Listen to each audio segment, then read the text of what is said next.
The quiet boy who became a legend. What Lionel Messi taught me about the English language. Hello and welcome back to SERA English. I'm so glad you are here with me today. 15 episodes. We have walked through so many stories together. Generosity, failure, reinvention, identity, listening, discipline.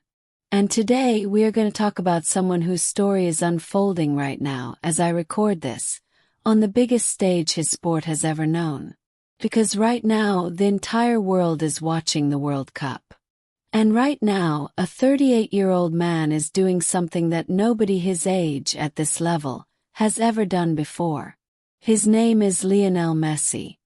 And unlike some of the figures we have discussed on this podcast, the loud ones, the dramatic ones, the ones who announce their ambitions to the world before they have achieved them, Messi has built one of the greatest careers in the history of sport while remaining, by almost every account, one of the quietest, most private, most unassuming people to ever hold a microphone after winning the world's biggest trophy.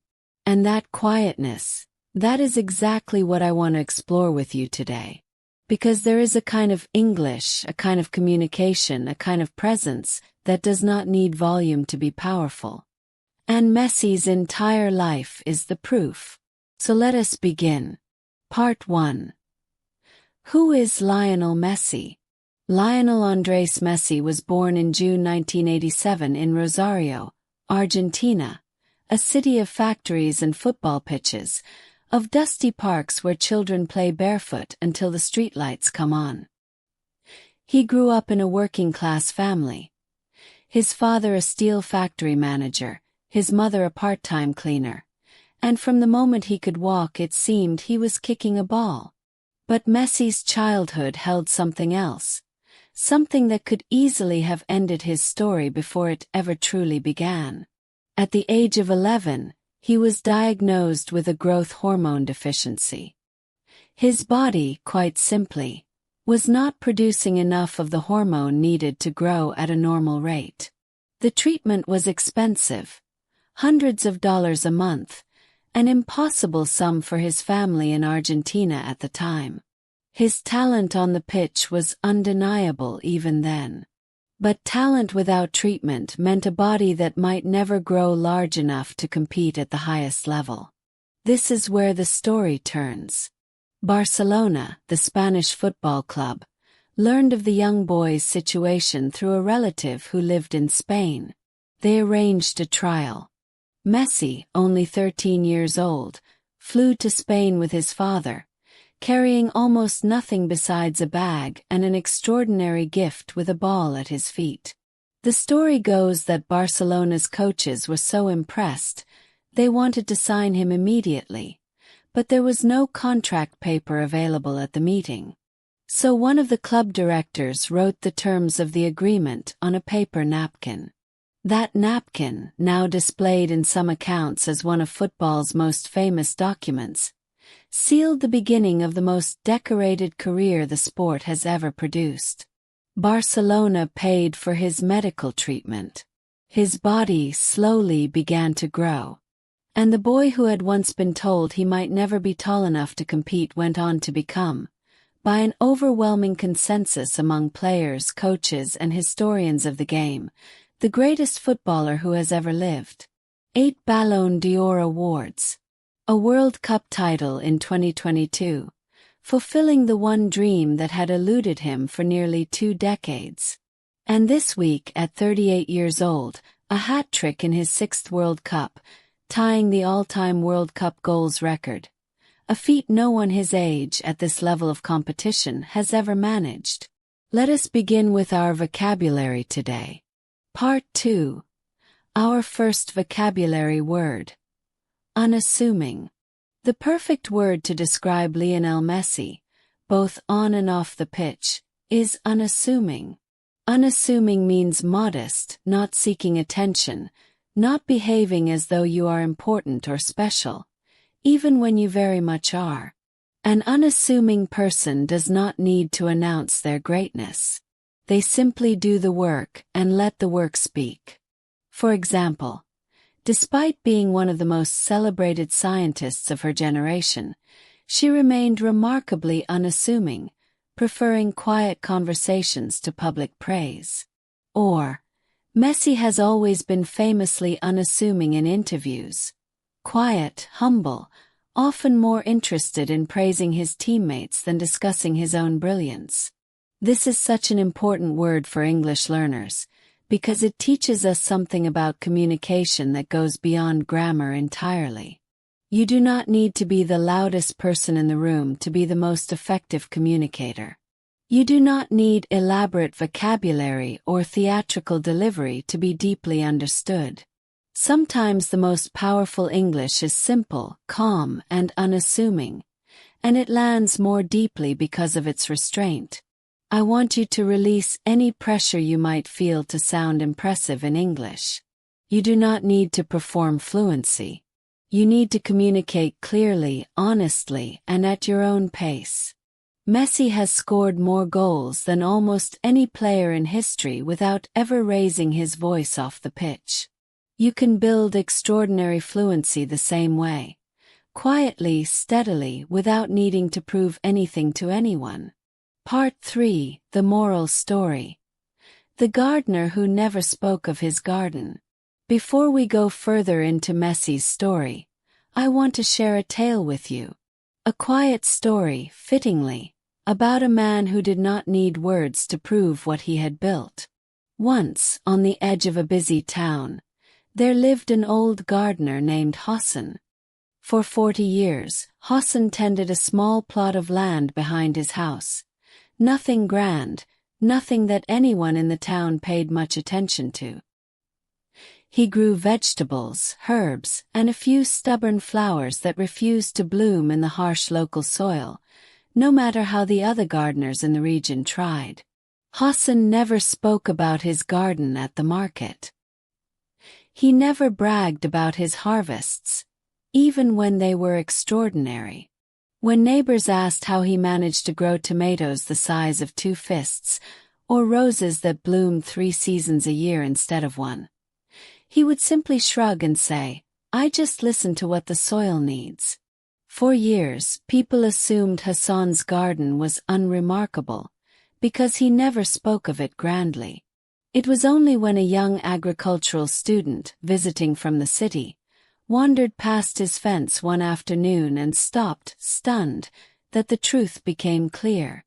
She had never, in all her studies, seen soil so rich, plants so abundant, a garden so quietly, completely thriving. She asked him to teach her everything he knew. And over the following years, as she studied under him, she discovered that Hassan understood more about soil composition, water cycles, and plant relationships than professors at her university. Knowledge he had built not from books, but from 40 years of quiet, unannounced, daily attention. When she asked him why he had never shared this knowledge publicly, never written it down, never sought recognition for it, he said simply, "The garden does not need me to talk about it. It only needs me to tend it." The moral of this story is one that connects deeply to everything we are discussing today. Real mastery does not always announce itself. Sometimes the most extraordinary skill grows quietly, in the unglamorous daily work of tending something, a garden, a craft, a language, without needing applause to justify its value. Now let us take vocabulary from this story. The word abundant means existing in large quantities, plentiful, more than enough. An abundant harvest is a generous one. Abundant knowledge is deep and wide-ranging. For example, the region was known for its abundant rainfall, which made the soil unusually fertile. Or, after years of consistent practice, her vocabulary became abundant. She rarely struggled to find the right word anymore. The word composition, in this context, means the way different parts combine to form a whole. In soil, in writing, in language. We also use composition to talk about how a piece of music or writing is structured. For example, understanding the composition of good English sentences. subject, verb, object, and the connecting words between them, makes complex grammar feel far less mysterious. And the word tend means to care for something regularly and attentively, to look after it with consistent effort over time. You tend a garden. You tend a friendship. And beautifully you can tend a language. For example, she tended her English the way Hassan tended his garden, a little every day with patience, without ever expecting an immediate dramatic result. Part 4. The language of quiet mastery. One of the most fascinating things about Messi, from a communication standpoint, is how little he relies on words to express his genius. His genius lives almost entirely in his body, his decisions, his vision on the pitch. And yet, when he does speak, in interviews, in brief comments after matches, there is a particular quality to his communication that I think is deeply instructive for English learners. He speaks plainly. He does not reach for complicated words to sound intelligent. He does not perform emotion he does not feel. When he is asked about his historic achievements, he tends to deflect praise toward his team, his family, the opportunity he was given. This plainness, this refusal to inflate his own language, is itself a form of mastery. Let me give you vocabulary today around the idea of plain, clear, honest communication, because contrary to what many learners believe, impressive English is not always complicated English. The word understated means presented in a modest, simple, or restrained way, without unnecessary emphasis or exaggeration. An understated comment carries weight precisely because it does not try too hard. For example, his understated acceptance speech, just a few simple sentences of gratitude, was more moving than any elaborate address could have been. Or, Messi's understated reaction to breaking world records, a small smile, a quiet word of thanks, speaks volumes about his character. The word deflect means to turn away or redirect something, attention, credit, criticism, usually away from yourself and toward someone or something else. For example, she deflected the compliment immediately, insisting that the success belonged to her entire team. Or, when asked about his individual brilliance, Messi consistently deflects the conversation toward his teammates and coaches. The word plainspoken means speaking in a direct, simple, honest way without unnecessary decoration or complexity. A plainspoken person says exactly what they mean, in the most direct words available. For example, he was plainspoken in his feedback.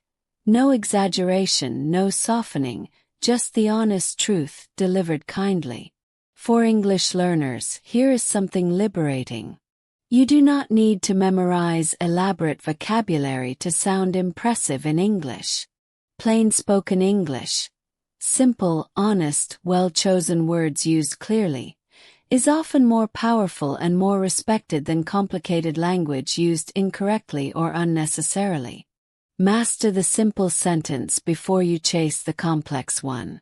Clarity will always serve you better than decoration. Part 5. 5 vocabulary words from the world of vision and timing. Messi is often described by commentators using a particular vocabulary.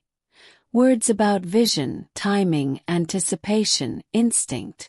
Let me give you 5 of these words today because they offer a beautiful and slightly different vocabulary set than what we have covered in earlier episodes.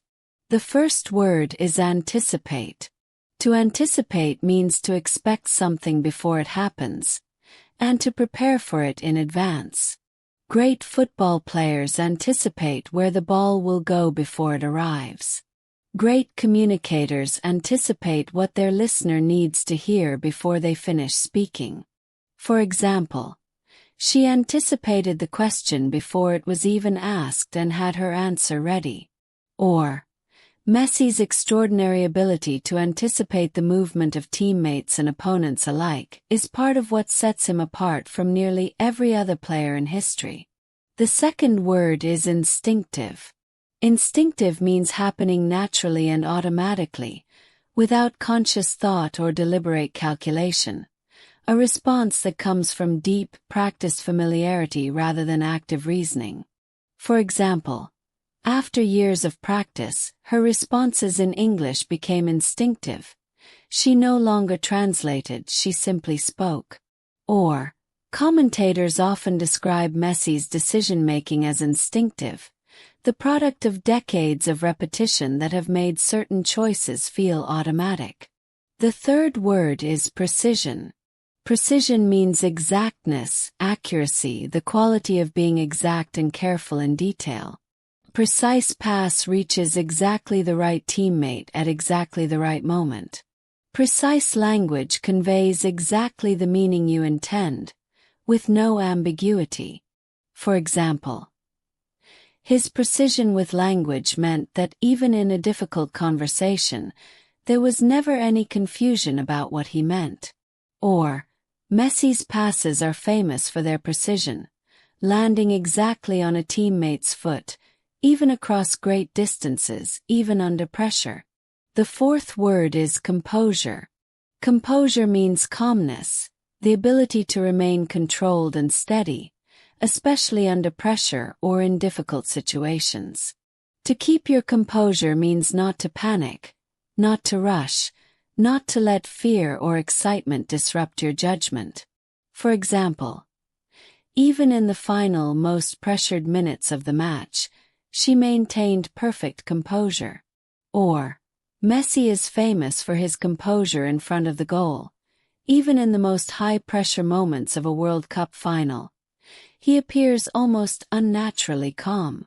For English learners, composure matters enormously in conversation. When you make a mistake mid-sentence, composure means continuing calmly rather than panicking and freezing. The speaker who keeps their composure after an error is almost always perceived as more confident than the speaker who never makes mistakes at all. The fifth word is intuition. Intuition means the ability to understand or know something immediately, without needing conscious reasoning, a kind of deep, internal knowing that develops through extensive experience. For example, years of teaching had given her an intuition for exactly which explanation a confused student needed. Or, Messi's footballing intuition, knowing exactly where to be, exactly when to pass, exactly how to read a defender's movement, cannot be fully taught. It can only be developed through thousands and thousands of repetitions. This is true of language too. Eventually, with enough exposure, English grammar stops being a set of rules you consciously apply and becomes intuition, a feeling for what sounds right, arriving before you can explain why. Part 6. 5 idioms from the world of quiet excellence. Let us move to our idioms for today, all of them connected to quiet confidence, subtle mastery, and the kind of excellence that does not need to announce itself. The first idiom is, let your work speak for itself. This means to allow your achievements, your results, or your effort to demonstrate your value, rather than talking about your own greatness or seeking constant validation through words. For example, she never bragged about her accomplishments. She simply let her work speak for itself, and over time, everyone noticed. Or, Messi has built his entire reputation by letting his work speak for itself. He rarely discusses his own greatness, preferring to let his performances do the talking. For English learners, let your progress speak for itself. You do not need to announce how fluent you are becoming. Simply keep showing up, keep practicing, and let the improvement reveal itself naturally in your conversations. The second idiom is, fly under the radar. This means to avoid attracting attention, to go unnoticed, often deliberately, while still being effective or significant. Something or someone flying under the radar is quietly present without drawing focus. For example, The small startup flew under the radar for years before suddenly becoming one of the biggest names in the industry. Or, for a player so extraordinarily gifted, Messi has often managed to fly relatively under the radar in terms of public controversy and off-field drama, especially compared to some of his contemporaries. The third idiom is, still waters run deep. This beautiful, old idiom means that quiet, calm people often have more depth, intelligence, or feeling than their quiet exterior suggests. A still river might look simple on the surface, but the depths beneath can be vast and complex. For example, he rarely spoke in meetings, but still waters run deep. His quiet observations were always the most insightful, once you took the time to ask. Or, Messi has always embodied the idea that still waters run deep. Quiet, reserved off the pitch, but carrying an almost unmatched depth of footballing genius beneath that calm exterior. For English learners, do not assume that a quiet speaker has less to offer than a loud one. And do not assume that your own quietness in English means you have less to say. Still waters run deep. Your depth does not need volume to be real. The fourth idiom is, keep a low profile. This means to avoid drawing attention to yourself, to remain modest and out of the spotlight as much as possible, even when you have every reason to seek attention. For example, despite her enormous wealth, she kept a low profile, living simply and avoiding public events. Or, off the pitch, Messi has consistently kept a low profile compared to many of his football contemporaries, preferring family time and privacy over public appearances. The fifth idiom is, actions speak louder than words. This is one of the oldest and most universally recognized idioms in the English language. It means that what a person actually does matters more, and reveals more about their true character than what they say they will do. For example, he promised many things, but in the end, actions speak louder than words, and he never followed through. Or, Messi rarely makes grand promises in interviews. He simply performs. Actions speak louder than words, and his actions across 2 decades have spoken more loudly than any speech ever could. Part 7. What Messi teaches us about language learning. Now let me connect Messi's approach directly to your English journey, because I believe there are specific lessons here that differ meaningfully from what we have discussed with louder, more outwardly dramatic figures in previous episodes. The first lesson is, you do not need to be the most confident-sounding speaker in the room to be the most effective one. Confidence in English is often mistaken for volume, speed, or vocabulary size. But real communicative confidence, the kind Messi shows on the pitch, is about precision, timing, and trust in your own preparation. A quiet, careful English speaker who chooses their words thoughtfully is often more deeply understood than a fast, loud speaker who is simply performing fluency. The second lesson is, let repetition build your intuition. Messi's genius did not come from reading books about football tactics. It came from millions of repetitions, touches of the ball, decisions made under pressure, situations lived through again and again until his body and mind responded instinctively. Your English fluency will develop the same way. Not from memorizing grammar charts alone, but from repeated, real exposure. Listening again and again, speaking again and again, until correct structures begin to feel instinctive rather than calculated. The word repetition means doing something again and again, repeatedly, until it becomes deeply familiar. Repetition is often seen as boring, but it is also the single most reliable mechanism for building any skill, including language. For example, through sheer repetition, the phrases that once felt awkward in her mouth eventually became completely natural.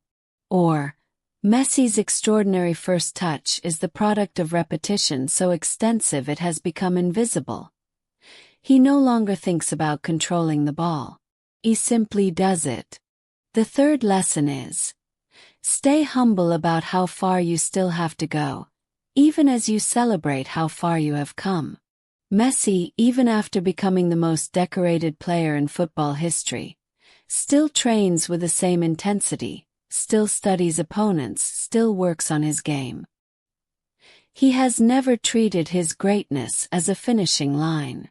The word humble means having a modest view of your own importance, not arrogant, willing to keep learning even after achieving significant success. For example, despite her many achievements, she remained humble, always eager to learn from people with less experience than herself. Or, Messi's humility, even at the pinnacle of his sport, is part of what has allowed him to keep improving for over 2 decades, rather than resting on past success. For English learners: stay humble about your English even as you grow. There will always be more to learn. New idioms, new contexts, new layers of nuance. That endless horizon is not discouraging. It is exciting. Means there is always more richness ahead of you. Part 8. Review and close. We have covered a beautiful amount of ground today. Let me bring it all together before we close.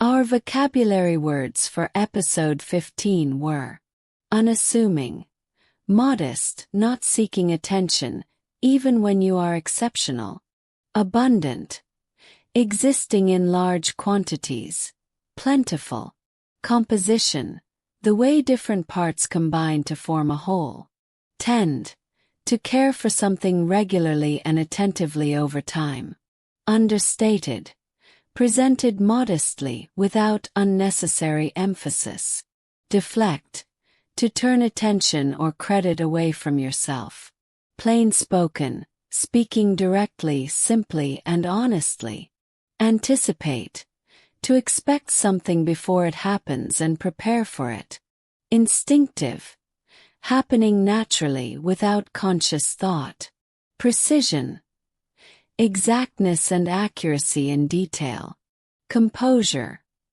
calmness and control, especially under pressure; intuition, immediate understanding without conscious reasoning; repetition, doing something again and again until it becomes familiar; humble, having a modest view of your own importance. Our idioms for today were: let your work speak for itself, allow your results to demonstrate your value; fly under the radar, to go unnoticed while still being effective or significant; still waters run deep, quiet people often carry more depth than they show; keep a low profile, to avoid drawing attention to yourself; actions speak louder than words, what you do matters more than what you say. 14 vocabulary words, 5 idioms, 19 new tools for your English today. Before I let you go, I want to leave you with something I find genuinely moving about Lionel Messi's story. He was once a small boy in Rosario, told by doctors that his body might never grow large enough to compete. He carried that uncertainty all the way to Spain at 13 years old, with nothing but a bag and a gift with a ball that no medical condition could diminish. And now, at 38 in his 6th World Cup, he is still rewriting what is possible, quietly without fanfare, letting his performances answer every doubt that was ever raised about him. If you have ever doubted whether your English could grow, whether your accent, your starting point, your slow progress meant you would never truly compete in this language, I want you to remember Messi's quiet, patient, repetition-built greatness. You do not need to be the loudest learner in the room. You do not need to announce your fluency before it arrives. You simply need to keep showing up, quietly, consistently, with composure, and let your progress, like his, eventually speak for itself. Still waters run deep. And your English, tended patiently day after day, is running deeper than you know. I will see you in episode 16. This has been SERA English. Thank you so much from the bottom of my heart for being here with me today.